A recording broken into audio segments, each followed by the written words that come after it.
Chuck, just go over what was discussed in the team meeting today with the owners and you. Well, it was about 50 minutes. There's a lot to mention. No, more than anything, a lot of it was introductory for a number of new players, new people that they're coming in contact with. They were able to hear from ownership, from Ben, from myself.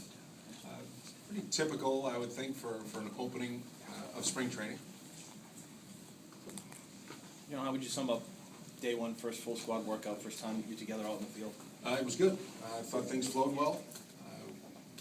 Based on what we set out to accomplish, understanding that base running is an emphasis, we were able to get into that right away. Fortunately, the weather held off, and it was a good work day. Just as the new manager of the team, how important do you feel that first day, just kind of getting your message across during that meeting, just kind of your introduction to, obviously, a lot of the guys you know, but to the guys maybe you don't know? There are, but there's a good number of players that there is no history with. So, I think more than anything, that first conversation, first talk is a way to possibly set the tone, which I think was clear. But the thing that we want to emphasize is that it's a matter of what we do on the field and not what we're talking about. We're hopeful, and with every intent, that our actions speak certainly more volume than our words. So, what would you talked about the significance of setting the tone. How would you describe the tone that you would like set?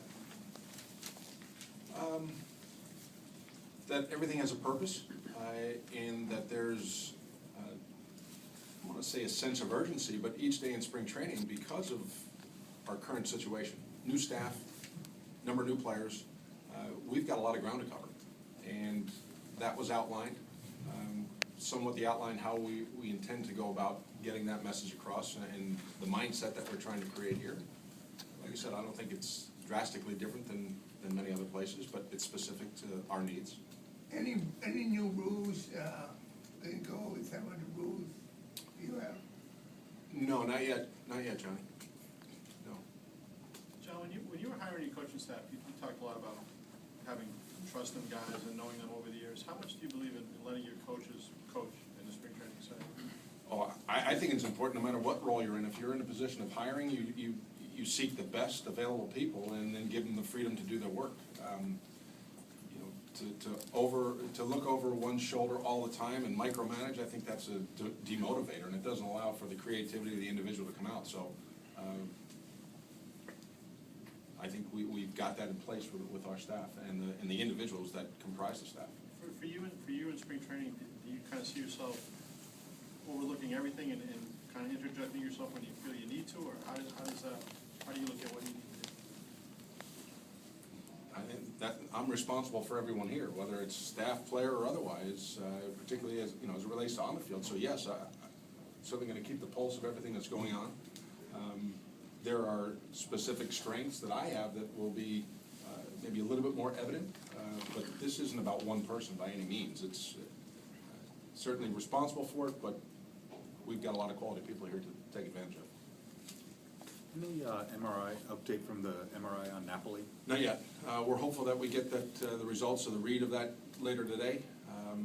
So no update as of yet. Did you get a chance, John, to see David run? Looked like he was doing some extra running drills in the outfield with Dr. Ronan. Part of his current rehab. He's not in the base running or the conditioning drills that we do or that we are doing, and they're specific to his protocol. So he feels not only getting stronger, but with each passing day, there's less hesitancy to be a little bit more agile, a little bit more explosive. So I know that's a relative statement, but he's making good progress. John, what was it like just being out in the